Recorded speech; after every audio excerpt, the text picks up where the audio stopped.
ஆமாம் சார். இப்போ வந்து வெயில் நேரம், வெயிலுக்கு ஏற்ற மாதிரி தான் பாட்டு போட்டிருக்கீங்க. குலுக்கு குலுக்கு குலுக்கு குலுக்கு குலுக்கு குலுக்கு நல்லா குலுக்கு, எனக்கு எனக்கு எனக்கு எனக்கு லக்கு நல்லா கொட்டி கிடக்கு, ஏ குலுக்கு குலுக்கு குலுக்கு குலுக்கு நல்லா குலுக்கு. நடுவுலையும் போட்டிருந்தாரு வாங்கி குலுக்கு அப்படின்னு. இமான் சார், உங்களுக்கு என் மனமார்ந்த நன்றி. எதுக்கு நன்றி சொன்னாக்கா, இந்த பாட்டுக்காக இல்லை, மாயோனே அந்த பாட்டுக்கு சந்தானம் சார் அழகாக இருக்காரா, இல்லை அந்த ஹீரோயின் அழகாக இருக்காங்களா, இல்லை அந்த ரெண்டு பேர் அழகாக இருக்கிறதுக்கு நீங்கள் போட்ட பாட்டு தான் காரணமா அப்படின்றது தெரியல. சந்தானம் சாருக்கும் இது வந்து அந்த மாதிரி ஒரு மெலோடி, அவருக்கும் ஒரு புதுசாக தான் இருக்கும். காஸ்டியூம்லாம் பிளாக்கில் ரெட்டில் நல்லா சூப்பராக இருந்துச்சு. அதுக்கு பாட்டு போட்டு கொடுத்த என் நண்பனுக்கு என் மனமார்ந்த நன்றி இமான் சார். மேடையில் பேசி கைத்தட்டல் வாங்குற அளவுக்கு நான் பெரிய பேச்சாளர் இல்லை, அதனால் தயவு செஞ்சு நீங்களே ஒரு தடவை கைத்தட்டிடுங்க. என்ன சார் பண்ணுறது?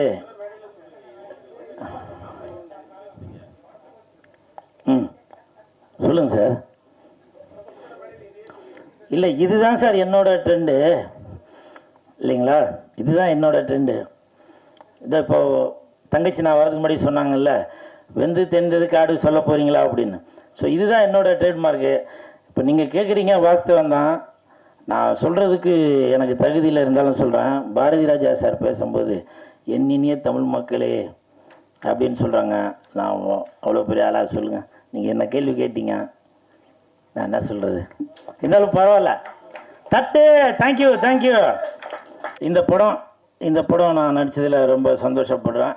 நல்ல சம்பளம் கொடுத்தாங்க, அதற்கு கோபுரம் ஃபிலிம்ஸுக்கு என் மனமார்ந்த நன்றி. இதுக்கு முன்னாடி வெள்ளைக்காரதுரை அந்த படத்தில் நான் நடிச்சிருந்தேன். அந்த படம் நடிக்கிறப்போ ப்ரொடியூசர் ஒரு நாள் கூட நான் ஸ்பாட்டுக்கு வந்து பார்த்ததில்லை. அதே மாதிரி இந்த படத்துக்கும் நான் வந்து பார்த்ததே இல்லை. ஸோ அப்படி ஒரு கண்ணியமான ப்ரொடியூசர், நம்பி கொடுத்துருப்பார் போல், நல்லா தரமாக இருக்கும் படம் அப்படின்னு. ஸோ அதே மாதிரி தான் ட்ரெய்லர் பார்க்கும்போதும் தெரியுது. நன்றி அன்பு செல்லியன் சார். அதே மாதிரி இப்போது ஒரு 2 நாளைக்கு முன்னாடி ஒருத்தங்க கேட்டாங்க, நீங்கள் வந்து சந்தானத்தை எங்கே போனாலும் புகழ்ந்து பேசிக்கிட்டே இருக்கீங்க, அவர் வந்து உங்களுக்கு படத்தில் ஃபுல்லாலாம் எதுவும் கொடுக்கவே காணுமே அப்படின்னு சொல்லி. சந்தானம் படத்தில் ஃபுல்லாக வேணால் கொடுக்காமல் இருக்கலாங்க. என் வாழ்க்கையில் ஃபுல்லாக தாங்க அவர் தாங்க கொடுத்துட்ருக்காரு. அது எனக்கு பழகின ஆளுங்களுக்கு மட்டும்தான் தெரியும். ஸோ அந்த மாதிரி சினிமாவையும் தாண்டி எனக்கும் சந்தானத்துக்கும் ஒரு கனெக்ஷன் இருக்குது. உதாரணத்துக்கு ஏன் இந்த படம் நடித்ததே சந்தானத்தினால தான்.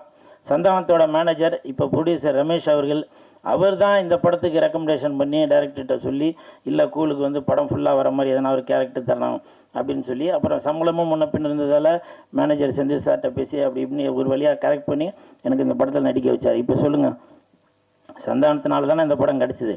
அதனால் வரலாறு தெரியாமல் ஏதோ ஒன்று பேசி விட்டு போயிடுறாங்க.